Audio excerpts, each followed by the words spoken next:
Hey everyone, and welcome to episode 1 of House in Progress. This is a studio series for house music producers or general house music enthusiasts. Since this is the first episode, let me briefly explain what sections are waiting for you. So there are 4 sections. Section 1 is called Studio Notes. This is where I talk about what has been on my mind recently, so there could be general thoughts, general things about house music. Since we just started a new year, it will be about my year 2025 as cabara, some reflections as it has been the first year for this project, some challenges, and this is what I will talk about in this episode. Section 2 is called On the Desk. Here I will show you what I'm currently actually working on. That could be some tracks or some snippets and some previews of what's coming up. Part 3 is called Underground Picks. So here I share with you some recommendations. It could be some plugins that I stumbled up on that I started using recently, but it can also be some artists I found for myself. They can be artists that you might know already, but for me they have been new. I like their music and therefore I would like to share some of them in this third section. And the final part, it's a challenge. It's called 10 minutes track, no excuses. Here I will set a timer for 10 minutes and then I try to come up with some house groove that could be the basis of a full-blown track. Obviously not gonna be able to finish that in 10 minutes, but let's see how far I can actually go with that in that certain time. Okay, let's start with section 1, studio notes. In this case, some reflection on last year. Let's have some quick background first for you to have some context. In my early student years, I already started to produce a lot of music under different aliases than now with cabara, where I do mostly underground minimal house music. I had my own DJ series, local one, some club nights, all of that. I stopped all of this when I was more serious with studying and then the job, and you know how it is. Suddenly 10 years later, in 2024, I decided to pick up the hobby again, this time more seriously, since I now have some budget that I can spend on software and hardware. And at the end of 2024, I gave myself some goals for 2025, which is now the past year. And I shared my goals on Instagram. I wanted to release 10 songs. I wanted to have 3 DJ gigs in Germany, and I wanted to have 2,000 YouTube subscribers. And now looking back, even though I did not reach this 2,000 number on YouTube, I'm still quite happy with the progress I made last year on YouTube. I think I created over 100 short and long-term videos that got a couple thousand views. I started to get into contacts with people like you that commented on my stuff and give me some feedback, and it was really awesome. So even though I did not reach that goal, I really enjoyed doing that, and in this year, in 2026, I want to do more of that, and this is why I started this video series, House in Progress. The second goal of releasing 10 tracks I actually achieved. The tracks were mostly self-released. Releasing music yourself basically means, next to this one job of actually creating the music, you have another one which is called promotion and content creation even, and that's just how it is nowadays. I luckily enjoy doing that part of the job as well, but that also means that the time that I can actually spend on creating the music is even less. Music for me is not a full-time job. I have an actual day job. This is for me more like a moonlighting thing. Say I have a couple hours before and after the job, and only a part of that time I can actually use on music if I want people to find out about music. That is something that was not that clear to me when I started, but the point is, if you don't have music that is interesting, that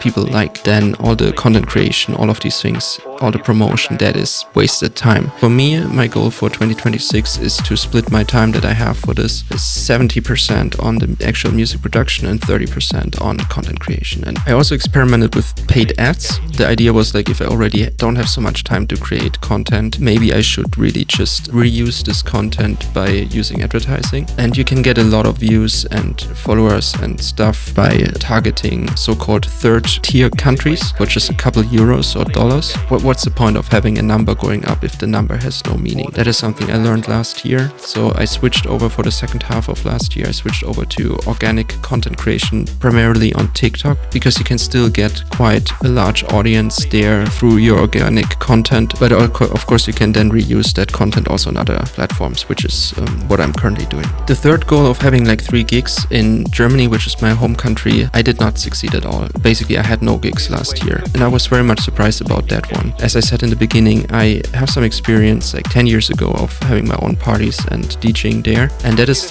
how I thought it's gonna work in 2025 as well. So I surrounded myself in the local house music scene. I got into touch with certain DJs and promoters and people who organize parties here, but nonetheless they're all booked out and it's really hard to get into that. It was not my main objective, so I did not really push or sold myself really heavily there, but still it was harder than I thought. I think the thing is, like, if you're a DJ, you're a DJ, but if you're a producer, you're a producer, and I think I will try to focus more on the producer lane here and hopefully get some people playing my music, and that could be a door opening for me then to actually also support these events. But let's see. Like I said, I will focus 70% of my time on the music production part and the rest of the time on all the other things that surround that actual goal of mine.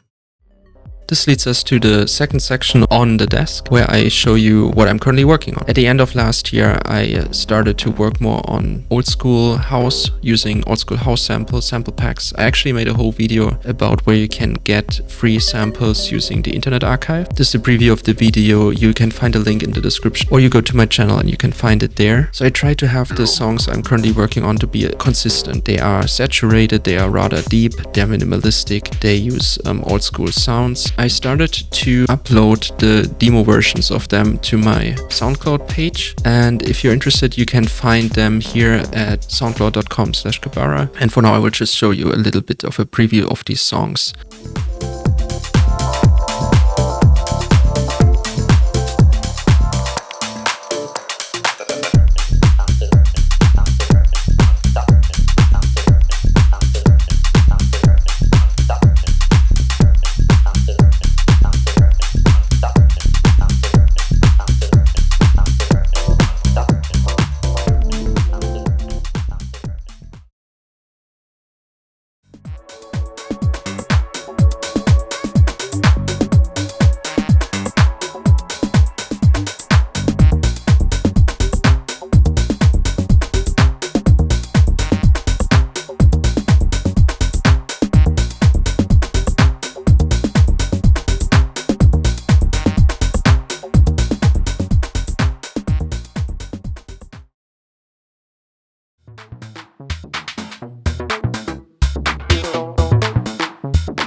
Alright, underground picks. Since we just came out of Black Friday season, and probably you did the same, I purchased a lot of equipment, mostly software equipment. So I would like to share with you my top 3 purchases of last year, starting with number 1, Yuhi's Diva. This is really not an underground pick, to be honest. It's a number 1 pick if you want to go for an analog underground type of sound. Here's one track I'm currently working on where I use it as a slap bass and another bass.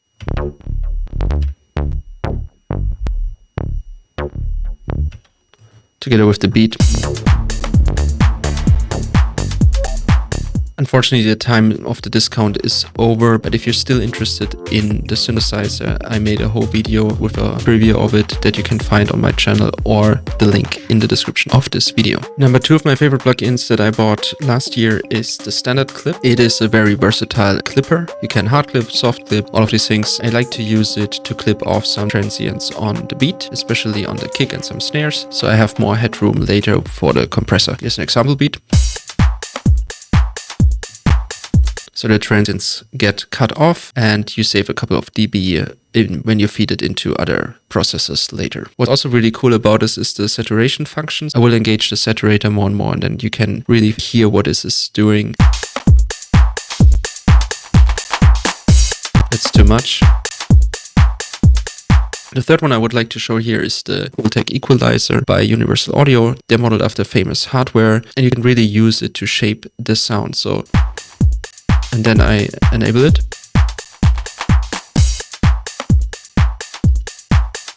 It's very subtle and you can dial it into your taste. I reduced the boominess of the kick and I made the highs more clear. I also would like to share some Artist that I stumbled upon recently, one that I really started to listen more to, is Kelly Allen. She's quite famous actually in this subgenre of house music with releases on PIF and Microhertz. And my favorite song of her came out in 2024 on PIF. It's called Out of Plugged. I cannot show you the song here, but here's the artwork, and just go to Spotify or wherever you listen to music and have a listen. It's a really cool song. Two other ones, Charda, I'm not sure how to pronounce it, particularly the track Love, Peace and Happiness, and Time Section by D Stone was also a track that I really got inspired by recently. So that leads me to the fourth section of this video, 10-minute track, No Excuses, where I try to come up with a house groove in 10 minutes. At the bottom of the screen, you can see the timer of 10 minutes, and you can see that I opened a fresh Ableton Live project. I won't be able to talk too much while doing it because I'm really in a rush. What did I get myself into? Okay, 3, 2, 1, let's go. So, of course, we start with a drum rack. And then we are looking for some samples. And like I said, I like to work in the old school house style. Let's have a loop for the backup.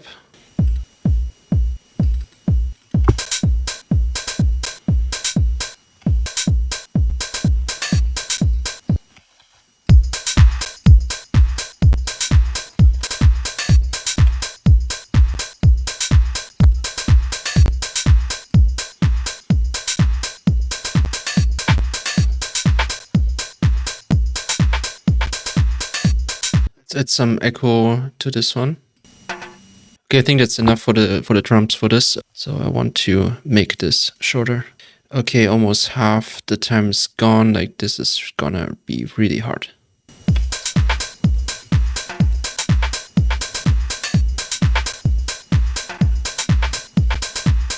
Okay, I think we don't have so much time, so we need like a bass line. Let's go into G.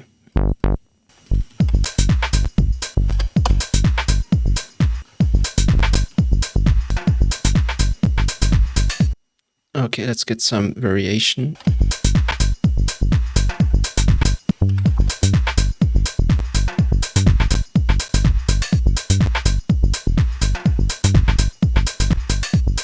Okay, I think it's missing some chord. Let's see if I have a chord sample.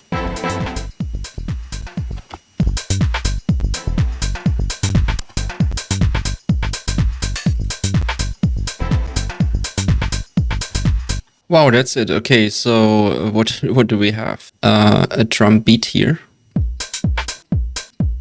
I added some loop to it, fill it up. Then we have a bass line.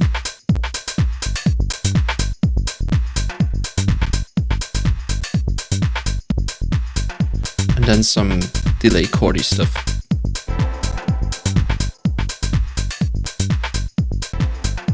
To be honest, not much done in 10 minutes, but that's the challenge. Hopefully I get better in the next episode. Let me know how you like the show. What's your favorite section? Something you can add to it. Feedback's really, really much welcomed. And talk to you soon.